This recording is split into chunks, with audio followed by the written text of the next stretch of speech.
Right, folks, I have been AWOL. In the last video, I discussed why I've been AWOL, but we're going to have the football perspective of why I've been AWOL for the last couple of days. I'm going to say how it is. Some of it is very, very repetitive of what I've said before on the channel. But if this is your first time viewing the channel, please do like and subscribe. We got thumped 6-0 the other day against Atletico Madrid. Let's give Atletico Madrid the respect. Cracking finishes, very organised team. Yes, they were against 10 men. Maybe they got sent off. Some fans will say it wasn't a sending off.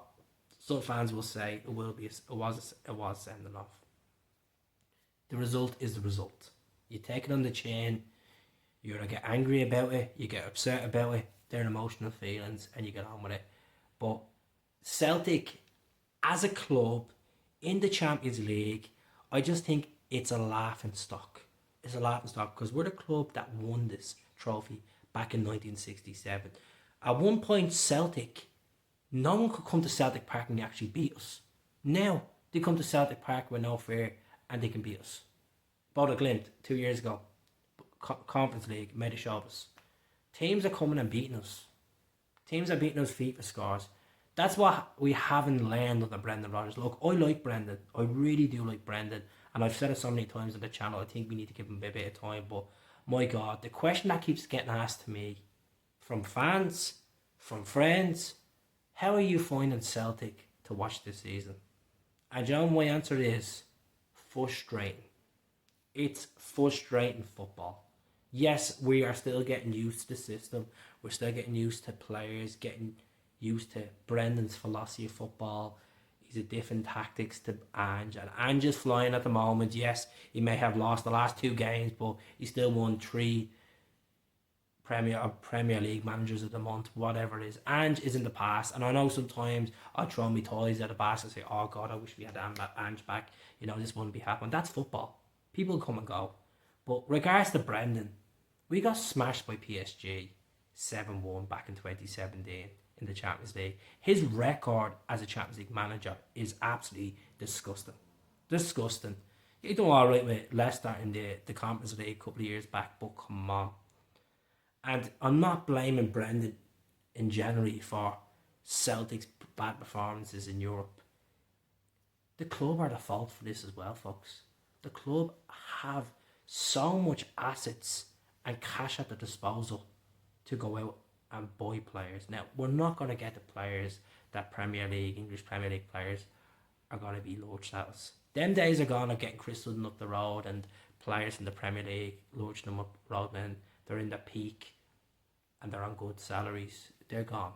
They're gone. We just accept the Scottish football. The money in Scottish football is nowhere near the level of some other leagues. And that's what we have to accept. But as a reputation, a Celtic Football Club, for the stadium, for the fans, for the history, we should be lauding these players. And what I mean by a player that suits the identity of the club, that suits the fit of the jersey. I'm talking about a player that's beating the odds and Edward transfer target. I'm talking about that 9.5 million that we spent to PSG in 2018 for odds and Edward. I'm talking about breaking that.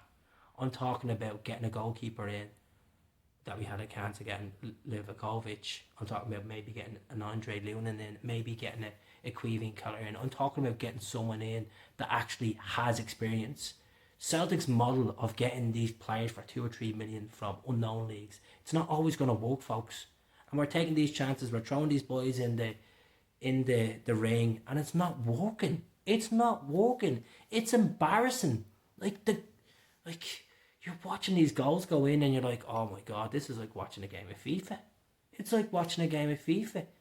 Our fans are going over in the thousands to support these lads.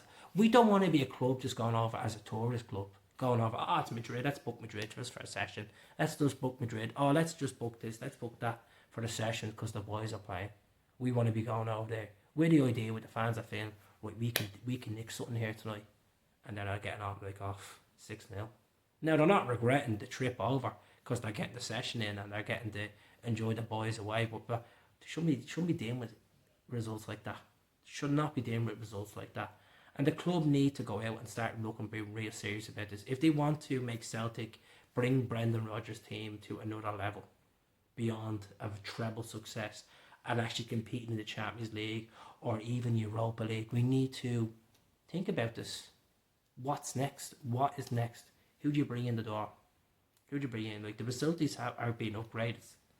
You know, we have sports science teams there. We have a good captain, but come on. We're miles off it. We're miles off it. If Copenhagen can beat Manchester United, why can we not go out and beat a team in the Champions League, for God's sake? For God's sake. Copenhagen are not a big, massive team with a massive budget. They're around the same stature as Celtic and Ajax in regards to finances. Ajax pocket their money for their sales, but I feel like we're pocketing the money and not showing it at all, putting it back into the team at a level.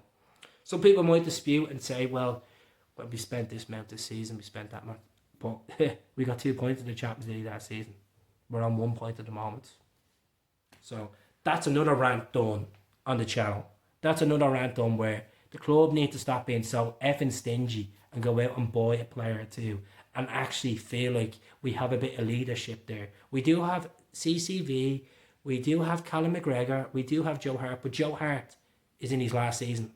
Let's go out and replace for the future. Because I guarantee you one thing, next season, if we're in the same kind of boat, Brendan Rodgers will be gone by January that year. By sacking or walkout. And I don't blame him, because if the club are not backing him to give him the tools to do the job, what's the point? Yeah, we all could go out and think about the league and go out and win a Scottish Cup, but we need to go out and do another level. The club deserve better. The fans deserve better. And the people that run the club at the moment are not putting that attention into this project as in we want to be a Champions League team. We can qualify, but deep down the line, years to come, with the coefficient going down, Celtic getting spanked, Rangers getting spanked in Champions League qualifiers, we're going to go back to the days where we're going to have to play 6 games. So let's be honest about this. Let's address this problem before it starts getting worse. I'm just saying it like that.